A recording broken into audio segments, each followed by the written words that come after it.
December 8, 1987. Jaime Ongpin sat in his study at 2:30 a.m. staring at a financial report that made him physically sick. After 18 months as finance secretary of the Philippines, he had discovered something that would destroy his faith in everything he had spent his life believing. The Philippine government was still broke.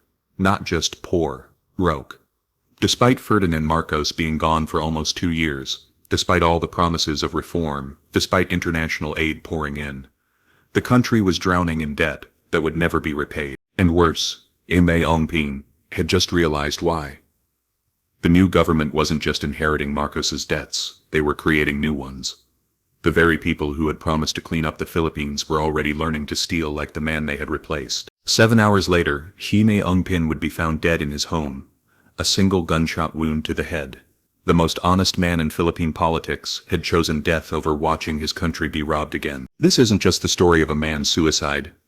This is the story of what happens when a good person discovers that the system isn't broken. It's working exactly as designed. And sometimes, the only way an honest man can protest a dishonest system is to remove himself from it permanently. To understand why Jaime Ongpin killed himself, you need to understand what Ferdinand Marcos had done to the Philippines, and what Jaime Ongpin had promised to undo. When Marcos fled in February 1986, he left behind a country that was technically bankrupt. 20 years of kleptocracy had accumulated $28 billion in foreign debt, while producing almost no economic development. The treasury was empty. International credit was exhausted. The peso was worthless. But more devastating than the debt was what Marcos had done to the culture of Philippine governance. He had taught an entire generation of politicians and bureaucrats that government existed to enrich those who controlled it, that public service was private opportunity, that stealing from the people was not just acceptable, but expected. Jaime Ongpin represented everything Ferdinand Marcos was not. Where Marcos came from political ambition, Ongpin came from business success. Where Marcos had built his fortune through corruption, Ongpin had earned his through legitimate enterprise. Where Marcos saw government as a tool for personal enrichment, Ongpin saw it as a sacred trust. Most importantly, Jaime Ongpin was already rich. He didn't need government position to become wealthy. He had taken the job of finance secretary because he genuinely believed he could save the Philippines from the economic catastrophe that Marcos had created. When Cory Aquino asked him to become finance secretary in March 1986, Ongpin accepted with a specific mission: restore international confidence in the Philippine economy, negotiate manageable terms for the massive debt Marcos had accumulated, and create sustainable economic growth that would benefit ordinary Filipinos rather than just political elites. It was the kind of noble, idealistic goal that only someone who had never worked in government would think was possible. Ongpin's first shock came when he tried to determine exactly how much money Ferdinand Marcos had stolen. The number wasn't just large, it was incalculable. Swiss bank accounts, New York real estate, art collections, gold reserves, shell companies. The Marcos fortune was so vast and so well hidden that tracking it would take decades. But the deeper shock was discovering that much of the debt Marcos had accumulated was still legitimate obligation of the Philippine government. Even though the money had been stolen, the loans had been guaranteed by the Philippine Treasury. International creditors didn't care that Ferdinand Marcos had robbed the Filipino people. They wanted their money back, with interest. Ongpin found himself in an impossible position.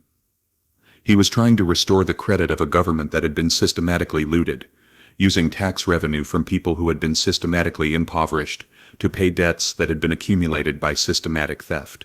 But Jaime Ongpin was nothing if not determined. He spent his first year as finance secretary traveling the world, meeting with international bankers, negotiating debt restructuring agreements, and slowly rebuilding confidence in the Philippine economy. And it worked. By early 1987, international investors were beginning to return to the Philippines. The peso was stabilizing, foreign aid was flowing again. For the first time in decades, the Philippine economy showed signs of genuine recovery. That's when Jaime Ongpin discovered that the new government had learned all the wrong lessons from the Marcos era. The first warning came in mid-1987, when Ongpin began noticing irregularities in government contracting. Infrastructure projects with inflated costs, consulting agreements with questionable justification, foreign aid that disappeared into administrative expenses here reaching intended recipients. It was subtle at first. Nothing as blatant as the massive theft that had characterized the Marcos years. But the pattern was unmistakable. The new government was developing its own version of corruption. Refined and modernized, but fundamentally similar to what they had replaced. When Ongpin raised concerns about these irregularities, he was told that some inefficiency was inevitable in any government. That perfect honesty was a luxury that developing countries couldn't afford. That as long as they weren't stealing as much as Marcos had stolen, they were making progress. But Jaime Ongpin hadn't spent 2 years rebuilding the Philippine economy just to watch it be looted again by different thieves. The breaking point came in November 1987, when Ongpin discovered that several members of Cory Aquino's administration were using their positions to enrich family members and business associates, not through crude theft, but through more sophisticated methods. Preferential contracts, inside information, regulatory favors. When Ongpin confronted them directly, their response revealed everything about how little had really changed since Marcos. They told him that this was how business had always been done in the Philippines, that he was naive to expect anything different, that his job was to manage the economy, not police the behavior of his colleagues. Most devastatingly, they reminded him that the Filipino people had gotten used to corruption during the Marcos years. That as long as the new government stole less than the old government, the people would be satisfied with the improvement. Jaime Ongpin realized that he hadn't been brought in to reform the Philippine government. He had been brought in to legitimize it. His reputation for honesty was being used as a shield to protect the same kind of systematic theft that had characterized the Marcos era. The final crisis came in December 1987, when President Aquino asked Ongpin to approve a series of financial arrangements that he knew were questionable. Not illegal, not technically corrupt, but clearly designed to benefit political allies rather than serve public interest. When Ongpin refused, he was told that his concerns were noted, but his cooperation was required. When he threatened to resign, he was reminded that his resignation would damage international confidence in the Philippine economy and hurt the very people he claimed to want to help. Jaime Ongpin found himself trapped between his principles and his effectiveness. If he stayed and cooperated, he would be complicit in the corruption he had been hired to eliminate. If he resigned in protest, he would undermine the economic recovery that was his greatest achievement. On December 7, 1987, Jaime Ongpin made his final decision. He would neither cooperate with corruption, nor abandon his responsibility to the Filipino people.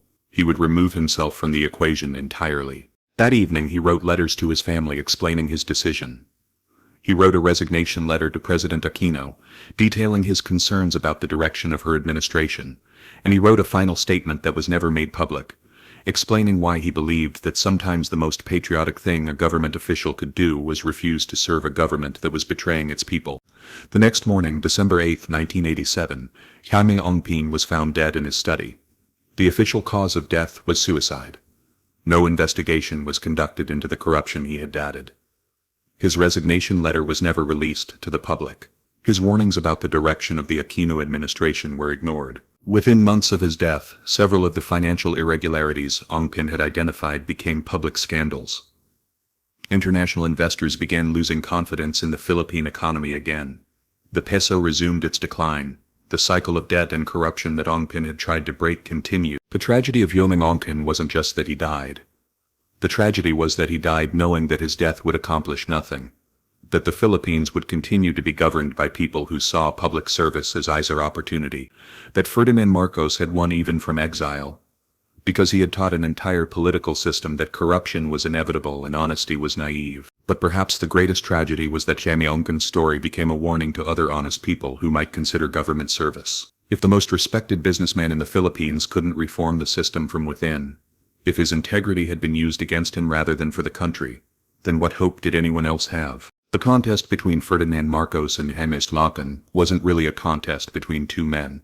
It was a contest between two ideas about government. Marcos represented the idea that political power exists to enrich those who hold it. Ongpin represented the idea that political power exists to serve those who grant it. In the end, Marcos's idea won.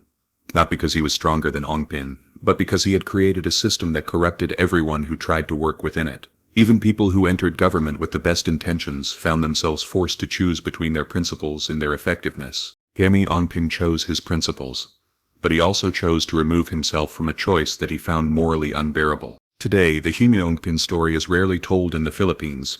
It's too uncomfortable, too revealing about the limitations of reform in a system designed around corruption. Political leaders prefer to talk about the heroes who fought against Marcos, not about the man who discovered that defeating Marcos hadn't solved the problems that Marcos had created. But Ongpin's story is crucial to understanding why the Philippines struggled for so long to recover from the Marcos years.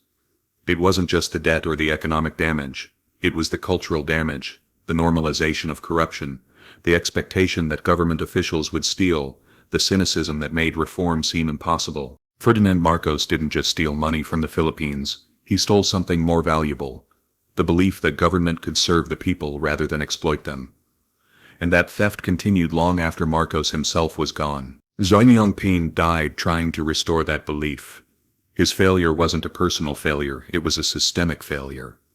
The tragedy wasn't that one good man couldn't reform a corrupt system. The tragedy was that the system was so corrupt that it convinced a good man that death was preferable to participation. December 8, 1987. 2:30 a.m. One gunshot. The end of an honest man's attempt to serve a dishonest system. The final victory of Ferdinand Marcos over the idea that government could be reformed from within. Jaime Ongpin had promised to save the Philippines from the consequences of Ferdinand Marcos's crimes. Instead, he became one more casualty of those crimes. A man who discovered that sometimes the most courageous thing a public servant can do is refuse to serve a public that has forgotten what service means. The man who chose death over dishonor. The finance secretary who found that the only way to maintain his integrity was to remove himself from a system designed to corrupt everyone who touched it. The final victim of Ferdinand Marcos's war against the idea that government should serve its people rather than steal from them.